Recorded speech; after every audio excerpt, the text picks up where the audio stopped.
नमस्कार मित्रांनो, कसे आहात सगळे? बरे आहात ना? आज आपण बघूया ठरलं तर मग या मालिकेचा आजचा म्हणजेच 28 फेब्रुवारीचा एपिसोड. एपिसोडच्या सुरुवातीला आपल्याला दाखवतात सायली महिपतला म्हणते की काय सत्य आहे जे आमच्यापासून लपलेलं आहे. महिपत म्हणतो, तुम्ही चाललाय ते बरोबर चाललंय, सध्या अंधारात जाताय, पण तुमचा शोध तुमच्या घरातच संपेल. नागराज जे बोललं ते 113% बरोबर आहे. तुमचं सत्य तुमच्या घरातच लपलंय. इकडे प्रताप रविराजला धीर देत असतो. रविराजचं मन स्थिर नसतं. तेवढ्यात तिथे अश्विन येतो. अश्विन म्हणतो, प्रतिमा आत्या कुठे आहे? रविराज म्हणतो, अरे ती पडली आहे जरा, आत्ता जाऊन झोपली आहे. अश्विन म्हणतो, आत्ता ह्या वेळेला? प्रताप म्हणतो, अरे अशी तर ही झोपत नाही, अचानक काय झालं? रविराज म्हणतो, अरे तिला ना हल्ली प्रचंड थकवा जाणवतो आणि सारखी म्हणते मी दमली आहे, मी झोपते जरा जाऊन. अश्विन म्हणतो, आता जे काय सगळं घडलं आहे ना त्याच्यामुळे मनावर फार परिणाम होत असेल तिच्या, म्हणून थकवा जाणवतोय तिला. एक काम करूया, आपण ना तिच्या सगळ्या ब्लड टेस्ट करून घेऊया. रविराज म्हणतो, खरं बोलतोयस तू. एक काम करूया, होळीनंतर सगळ्या ब्लड टेस्ट तिच्या करून घेऊया आपण. इकडे सायली आणि अर्जुन पोलीस स्टेशनमधून बाहेर पडत असतात. तेवढ्यात नागराज त्यांना दिसतो. नागराज त्यांना हाक मारतो, आज इकडे मला भेटायला आलायत का? हे दोघं काहीच बोलत नाहीत. त्यांच्या चेहऱ्यावर प्रश्नचिन्ह असतं, कारण दोघे पण विचार करत असतात की महिपतने त्यांना असं काय गुगली टाकली आहे की खरंच सत्य त्यांच्या घरात लपले. नागराज म्हणतो, चेहऱ्यावर तुमची प्रश्नचिन्ह दिसतातच आहेत माझ्या. कोडं शेवटी सोडवता आलंच नाही ना? खूप इंटरेस्टिंग कोड आहे. तुम्ही जेव्हा ते सोडवाल ना तेव्हा तुमच्या लक्षात येईल की केवढा मोठा हा धक्का होता. तुम्ही तर आडवेच व्हाल. हे सगळं त्यांचं बोलणं त्यांनी साईडून ऐकत असते. खरी मजा तर तेव्हाच येणार आहे जेव्हा तुम्ही हे कोडं सोडवण्यासाठी माझ्या हातापाया पडाल, मला गयावया कराल. मला तेव्हाच आनंद मिळेल. तो दिवस ना फार दूर नाही आहे. तू येशीलच लवकरच. त्या दिवशी मात्र मी खूप खुश होणार. हर्षवायू होईल मला. अर्जुन म्हणतो, आमच्या घरातलं सत्य जाणून घ्यायला आम्ही तुझ्याकडे कधीच येणार नाही. 1 महिना देतो तुमच्याकडे. 1 महिन्यात हे सत्य शोधून काढा, कारण 1 महिन्यानंतर मी कुठे असेल माहिती नाही. तन्वी हे सगळं बोलणं त्यांचं ऐकते आणि तिच्या लक्षात येतं की नागोबाने तिच्याबद्दलच काहीतरी सांगितलेले. ती म्हणाली की 1 महिन्यासाठी ह्यांना मोलत दिली आहे, म्हणजेच 1 महिन्यानंतर तो असं काहीतरी त्यांना सांगेल ज्याच्यामुळे ते माझ्यापर्यंत येऊन पोचतील. त्याच्या आधी मला नक्कीच काहीतरी करावं लागणार आहे.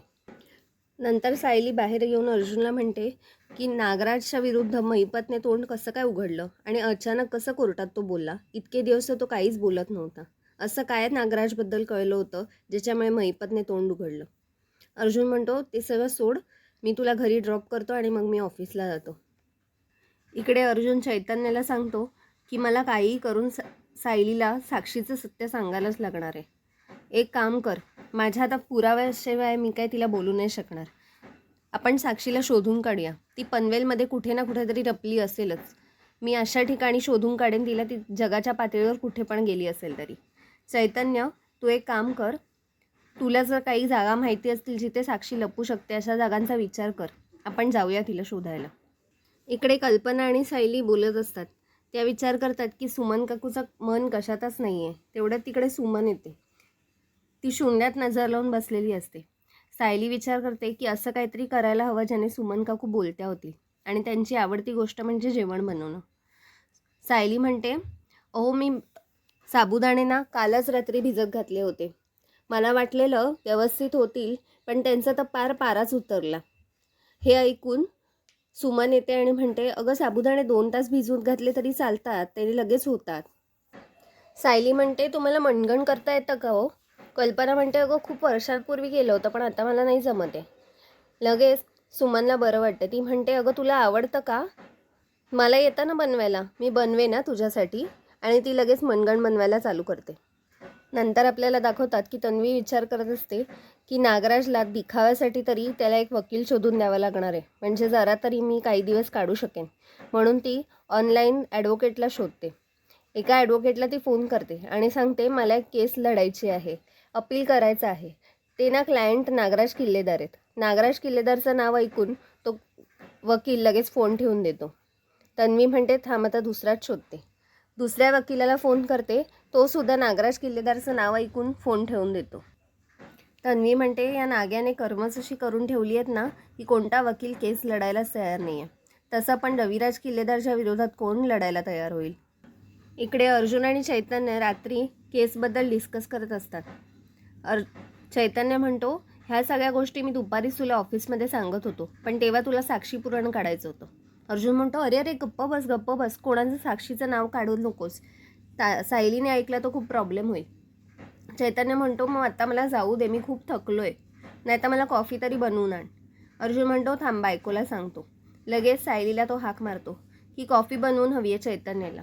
सायली म्हणते, पण आत्ता तुम्हाला एवढा वेळ काम करत बसायची गरजच काय आहे. निसर्गाने झोप निर्माण केली आहे ताकी मेंदूला जरा आराम मिळेल, पण तुम्ही काय हे काम करत बसलायत.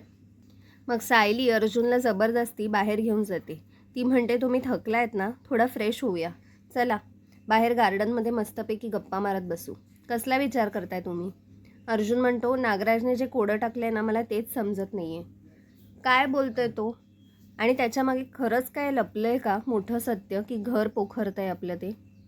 मित्रांनो, आजचा भाग इथेच संपला. पुढील भागात आपल्याला दाखवतात की नागराजने टाकलेलं कोडं अर्जुन आठवतो. त्याच्यामध्ये नागराज बोललेला असतो की तुमचं प्रिय घर पोखरलं जाते. प्रिय म्हणजे प्रिया, कदाचित ही गोष्ट प्रियाच्या बाबतीत असू शकते. सायली म्हणते, प्रियाचं असं काय सत्य आहे पण की जे नागराजलाच माहिती आहे आणि महिपतला. अर्जुन म्हणतो, आपल्याला तेच शोधून काढायला हवं. मित्रांनो, आपण भेटूया पुढच्या भागात. चॅनलला सबस्क्राईब करायला विसरू नका आणि बेल आयकॉन नक्की प्रेस करा, म्हणजे जेव्हा पण नवीन व्हिडिओ येईल तेव्हा तुम्हाला लगेच समजेल. बाय.